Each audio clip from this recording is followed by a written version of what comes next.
जब भी कोई व्यक्ति गौतम बुद्ध के संग में शामिल होता था तो बुद्ध उसे सबसे पहले शांत रहने के लिए कहते थे। ज्ञान की अवस्था में जाने से पहले उसे भिक्षु को शांत रहना सिखाया जाता था। आज के दौर में हर तरफ सॉरी शोर है। इसकी वजह से दिमाग में तनाव पैदा होना लाजमी है। ऐसे में अगर आप हर रोज कुछ देर मौन रहने का अभ्यास करते हैं तो इससे आपके तनाव पैदा होने वाले हार्मोन के लेवल में कमी आती है। इससे आपका दिमाग शांत होता है, गुस्सा नियंत्रित रहता है और तनाव बढ़ाने वाले हार्मोन्स का लेवल घटना है। आज के इस वीडियो में हम जानेंगे कि किन मौके पर हमें शांत रहना है और किन मौके पर हमें बोलना है, और शांत रहने से हमारे अंदर क्या बदलाव आ सकता है।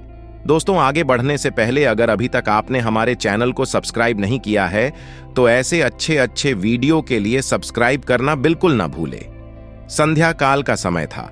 गुरु अपने सभी शिष्यों को बुलाते हैं और कहते हैं, कल सुबह सब लोग नदी में स्नान करने के बाद तुरंत हमारी कुटिया के सामने उपस्थित हो जाना। सभी इसी से हैरान रह जाते हैं कि हम लोगों ने कुछ गलती की है क्या, लेकिन गुस्से से यह कहते हैं कि मैंने की हो सकता है कि गुरुजी कल सुबह कुछ अच्छी बात बताने वाले हैं।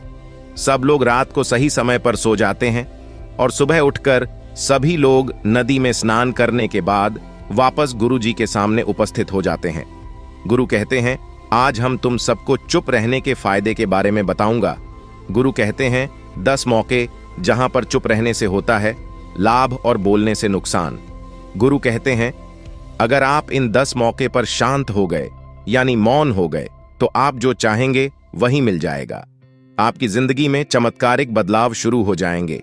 जरूरत से ज्यादा बोलने या चुप रहना दोनों ही अच्छी बात नहीं है। जैसे जरूरत से ज्यादा बारिश हो जाना या फिर धूप दोनों ही दिक्कत देती है। इस तरह अनावश्यक बोलने से भी काफी नुकसान होता है। गुरु कहते हैं, ऐसा मौका जहां पर व्यक्ति को चुप रहना चाहिए, बिना तथ्य के ना बोले। गुरु ने कहा, अगर आपके पास कोई तथ्य नहीं है तो वहां चुप रहने में ही भलाई है। चुप बैठने से दिमाग में नई कोशिकाओं का निर्माण होता है और इससे ज्ञान की वृद्धि होती है। बोलने में भलाई वही है जहां आपको किसी चीज के बारे में पूरा ज्ञान हो। अगर आप बिना तथ्य के कहीं बोलते हैं या फिर बेवजह बोलते हैं तो आपका वहां मजाक भी बन सकता है। अगर आपके पास पर्याप्त जानकारी नहीं है, ऐसी जगह पर बोलने से आपका मजाक तो बनी रहेगी, साथ ही साथ लोगों का भरोसा भी आपसे उठने लगेगा। इसलिए ऐसी जगह पर शांत रहो जहां तुम्हें पता ना हो कि क्या बोलना है क्या नहीं। कई बार कुछ लोग ऐसे होते हैं जो हर जगह अपनी उपस्थिति बताने लगते हैं। उन्हें पता नहीं होता है कि हमें क्या बोलना है, लेकिन फिर भी बोलते जाते हैं और फिर बाद में दूसरे लोग उनके जाने के बाद उनका मजाक उड़ाते हैं। जब तक आपको उस तथ्य के बारे में अच्छा ज्ञान नहीं है, उसके बारे में पता नहीं है, तो वहां चुप रहना ही ज्यादा समझदारी है। गुरु ने कहा, दूसरा ऐसा मौका जहां पर व्यक्ति को चुप रहना चाहिए, शब्दों से न पहुंचे थे। अगर आपके शब्द किसी को मानसिक ठेस पहुंचा रहे हैं तो वहां चुप हो जाना चाहिए। कमजोर व्यक्ति के बारे में कुछ भी बोलकर आप महान नहीं बन सकते हैं। महान आप किसी कमजोरी का साथ देने में बनेंगे। यह कुछ लोग अपने से छोटे व्यक्ति को भला बुरा कहते रहते हैं। सामने वाला इंसान तो कद से आपसे छोटा है, कुछ नहीं बोलेगा, लेकिन आप उसकी नजरों में गिरते चले जाएंगे। हो सकता है कि कल वह भी आपसे पद में बड़ा हो जाए। पद में आपसे जब वह बड़ा हो जाएगा तो आज जो रवैया आपका उसके साथ है, आने वाले समय में वह भी आपके साथ वही करेगा। आप किसी को नीचा दिखाकर बड़ा नहीं बन सकते हैं। बड़ा बनना है तो अपने से छोटे लोगों का इज्जत भी करना सीखें और साथ ही साथ बड़े लोगों का भी सम्मान करना चाहिए। बोलेंगे और सामने वाले को नीचा गिरने की कोशिश करेंगे तो वह बड़े बन जाएंगे। तो यह उन सब की भूल है कि नजरों में गिरते चले जाएंगे। तुम सब जब भी बोलना आदर भाव से बोलना ताकि तुम्हारी बात लोगों को अच्छी लगे। बोलने में भाई बहन मित्र इत्यादि संबोधन शब्दों का इस्तेमाल जरूर करना। इससे तुम्हारी मान प्रतिष्ठा तो बढ़ेगी ही, साथ ही साथ लोगों की नजरों में तुम समझदार व्यक्ति बनते जाओगे। गुरु ने आगे कहा, तीसरा मौका जहां पर व्यक्ति को चुप रहने में ही भलाई है। क्रोध या घृणा करने वाले लोग, जब कोई अपना या सगा संबंधी आप पर क्रोध कर रहा हो, आपका अपमान कर रहा हो, तो आपको उस वक्त चुप रहना चाहिए ताकि सामने वाले का गुब्बारा पूरी तरह से फट जाए। आप यदि सही है तो उसे कतई माफी ना मांगे और चुप रहकर ही सही समय का इंतजार करें। वह खुद आपसे माफी मांग लेगा जब उसे अपनी गलती का एहसास हो जाएगा। गुरु आगे कहते हैं कि अगर आपका कोई सगा संबंधी आप पर क्रोध कर रहा है, उस समय शांत रहने निशानी होती है। इससे न कोई छोटा होता है और न ही बड़ा। बाद में अगर आपको क्रोध आ रहा है तो या तो वहां से किसी का अनादर किए बिना चले जाएं या फिर चुप रहे। ऐसे आपके रिश्ते खराब होंगे। क्रोध करने से हमेशा क्रोध करने वाले व्यक्ति का ही बुरा होता है। गुरु आगे कहते हैं कि एक बार की बात है, एक सांप जंगल से भागते हुए किसी राजा के घर में पहुंच गया। लोगों ने छेड़खानी की तो वह बहुत ही गुस्सा हो गया, जिससे घर में जो तलवार पड़ी हुई थी उसी को लपेट कर कसने लगा और धीरे धीरे उसका पूरा शरीर कट गया। ठीक उसी प्रकार हमारा गुस्सा भी हमारे शरीर को तलवार की भांति काटता रहता है। गुस्सा ध्यान से खत्म होता है, आपके नियंत्रण में रहेगा। गुरु आगे कहते हैं कि आगे यह तरीका है कि आप प्रतिदिन ध्यान का अभ्यास करें। इससे आपके शरीर में जो हार्मोन्स गुस्से को बढ़ावा देते हैं वह सब तुम्हारे नियंत्रण में रहेंगे, जिससे शरीर गुस्से पर आसानी तुम्हारा से काबू पा लेगा। लेकिन एक तरीका यह भी है कि जब भी आपको गुस्सा आए तो आप यह समझने का प्रयास करो कि क्या मेरा गुस्सा जायज है या नहीं, हमें वहां पर बोलना चाहिए कि नहीं। जब आप खुद इस बात का आकलन लगा पाएंगे तो आपको खुद पता चल जाएगा कि हमें गुस्सा करना चाहिए या नहीं। फिर भी आपको गुस्सा आ रहा है तो आप वहां से हटने का प्रयास करें, वहां से दूर चले जाएं। धीरे धीरे समय के साथ आपका दिमाग शांत हो जाएगा, गुरु ने कहा। चौथा, ऐसा मौका जहां पर इंसान को बहुत ही समझदारी के साथ काम लेना चाहिए, वहां पर आपको चुप रहना ही चाहिए। जहां पर उस मुद्दे से आपका कोई संबंध ना हो, अगर आपका किसी मुद्दे से कोई संबंध ना हो तो वहां आपका चुप रहना बनता है। बिना किसी वजह अगर आप दूसरे के मुद्दे पर बोलेंगे तो यह आपके लिए अनिष्ट कार्य होगा। इसमें केवल और केवल आपका ही नुकसान है।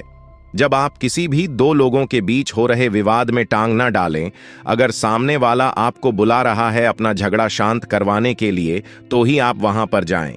किसी की व्यक्तिगत जिंदगी में दखल अंदाज ही नहीं देनी चाहिए जब तक कि वह व्यक्ति आपको नहीं बुलाता है। अपने झगड़े को शांत करवाने के लिए कुछ लोग फालतू में दूसरे के विवाद में कूद पड़ते हैं। इससे उनके मान सम्मान मर्यादा पर लोग उंगली उठने लगते हैं। गुरु कहते हैं कि 10 मौका में 5वां ऐसा मौका जहां पर व्यक्ति को बहुत ही समझदारी के साथ चुप रहना चाहिए। आपके शब्दों से किसी मित्र को हानि न पहुंचे। अगर आपके शब्द सामने वाले के परिवार या मित्रों की प्रतिष्ठा के बारे में पूरी झलक दिखा रहे हैं तो आपको चुप रहना चाहिए। किसी के परिवार या फिर मित्र के बारे में बुरा बोलने से केवल जो चीज आसानी से खत्म की जा सकती है उसे अपने शब्दों से बड़ा ना करें। बिना चिल्लाए बात करने का प्रयास करते रहना चाहिए। अगर आप बिना चिल्लाए कोई बात नहीं कह सकते तो आपका चुप रहने में ही भलाई है। किसी पर चिल्लाने से आपके व्यवहार के बारे में पता चलता है।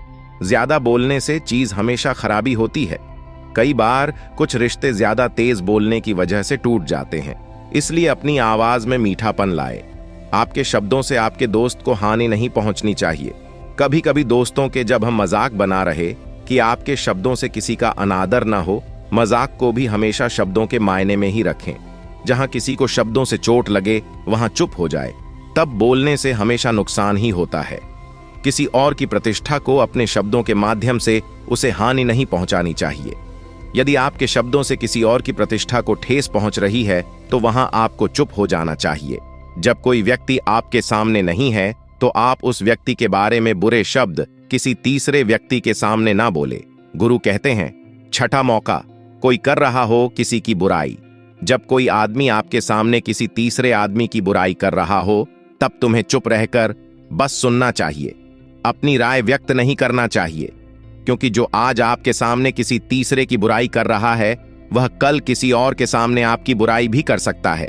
यदि आपने कुछ कहा है तो नीति शास्त्र के अनुसार जो अपने मुंह को बंद रखता है और बुद्धि से काम करता है वही इंसान समझदार होता है। बिना जरूरत के बोलना, किसी के बारे में किसी के बीच में बोलना या गलत बात है। इसी में भलाई होती है कि हमें अपना मुंह ऐसी जगह पर नहीं खोलना चाहिए। गुरु आगे कहते हैं कि 10 मौकों में 7वां ऐसा मौका जहां व्यक्ति को चुप रहना चाहिए। ऐसा मौका जहां पर व्यक्ति को जब कोई नहीं समझे आपकी भावना, यदि आपको लग रहा है कि कोई व्यक्ति आपकी भावना दुख या परेशानी को शब्दों में नहीं समझ रहा है। यदि आपको लग रहा है कि सामने वाला व्यक्ति आपकी भावना या दुख को या आपकी जो परेशानी है उसको वह समझ नहीं पा रहा है या समझने का प्रयास ही नहीं कर रहा है या वह आपको ध्यान से सुन ही नहीं पा रहा है, तो ऐसे व्यक्ति के सामने आप चुप ही रहे, क्योंकि ऐसे लोगों को आपकी भावना या दुख से कोई मतलब नहीं होता है। ऐसे लोगों को अपना राज बताकर आप पछताएंगे ही बाद में। इसलिए हर किसी को अपने मन की बात नहीं बतानी चाहिए। अगर आपको लग रहा है कि सामने वाला आपकी बात को नहीं समझ पा रहा है, आप आपकी भावनाओं को नहीं समझ पा रहा है, तो वहां पर आपको नहीं बोलना चाहिए, क्योंकि बाद में आपका मजाक ही बन जाएगा। जब आपको लगने लगे कि सामने वाला आपकी भावनाओं को ठीक तरीके से समझ रहा है, आप जो कह रहे हैं वह ठीक से सुन रहा है, तभी आप उसे अपनी बात कहें। गुरु कहते हैं कि 8वां मौका जहां पर आपको चुप रहना चाहिए। जब कोई इंसान अपना दुख व्यक्त करे, यदि कोई इंसान अपने दुख या परेशानी को आपको बता रहा है, तो इसका मतलब यह है कि वो आपको अपना समझ रहा है। ऐसे में तुरंत ही उसे समाधान बताने के बजाय चुप रहकर उसके दुख या समस्या को सुने। उसके दुख या समस्या को किसी और को न बताएं। वह इसलिए नहीं बता रहा है कि उसकी समस्याओं का समाधान कर देंगे, बल्कि वह इसलिए भी बता रहा है कि सामने वाला उसकी बात को समझ रहा है। कई बार बताने से दुख कम हो जाते हैं। आपको अपना दुख इसलिए बता रहा होगा कि उसे लग रहा है कि आप उसकी बात को समझ रहे हैं। दुख बांटने से दुख कम हो जाता है। इसलिए जब कोई व्यक्ति अपना दुख आपसे व्यक्त करे, तो आप चुप मारकर उसकी बात को बहुत ही ध्यान से सुने, ताकि उसके दुख कम हो जाए, उसके मन का बोझ हल्का हो जाए, क्योंकि उसके मन में जो भी बातें थीं वह आपको सब बता दिया। गुरु आगे कहते हैं कि 10 जगह में 9वीं ऐसी जगह जहां पर आपको चुप रहना चाहिए, जहां पर दुष्ट प्रकृति के लोग रह रहे हों और गाली गलौज कर रहे हो, तो आप वहां पर मत जाइए। ऐसी जगह से आप चुपचाप निकल जाए। आप अपनी प्रतिक्रिया दी बिना आप वहां से चले जाएं, क्योंकि जिसकी जुबान खराब होती है उनको आप नहीं समझ सकते। गुरु कहते हैं कि 10वां ऐसा मौका जहां पर आपको शांत हो जाना चाहिए। अपनी सफलता का राज हर किसी को ना बताएं। कई बार होता है कि कुछ लोग जो सफलता को बहुत ही जल्दी अर्जित कर लेते हैं, वह हर जगह अपनी सफलता का ठिठोरा पीटने लगते हैं। ऐसे में क्या होता है कि कई लोग आपकी सफलता से खुश नहीं होते हैं। अगर आप अपनी सफलता का जबरदस्ती लोगों में ढिंढोरा पिटवा रहे हैं, तो लोगों की नकारात्मक ऊर्जा आपको प्रभावित कर सकती है। जब आप सफल होंगे तो सबको पता चल जाएगा कि आप सफल हो गए हैं। ढिंढोरा पीटने से नुकसान आपका ही होगा। इतना कहकर गुरु ने कहा, शिष्यों, आज के लिए बस इतना ही। अगर तुम सब मेरी इन बातों को अपने जीवन में अपना लेते हो, तो तुम सब काफी हद तक परेशानियों से बचे रहोगे। यहां से जाने के बाद मेरी यह बातें आपके जीवन में किसी वरदान से कम साबित नहीं होगी। दोस्तों, मुझे उम्मीद है इस वीडियो से आपको बहुत कुछ सीखने को मिला होगा। तो दोस्तों, अभी तक आपने हमारे चैनल को सब्सक्राइब नहीं किया है तो जल्दी से कर लीजिए।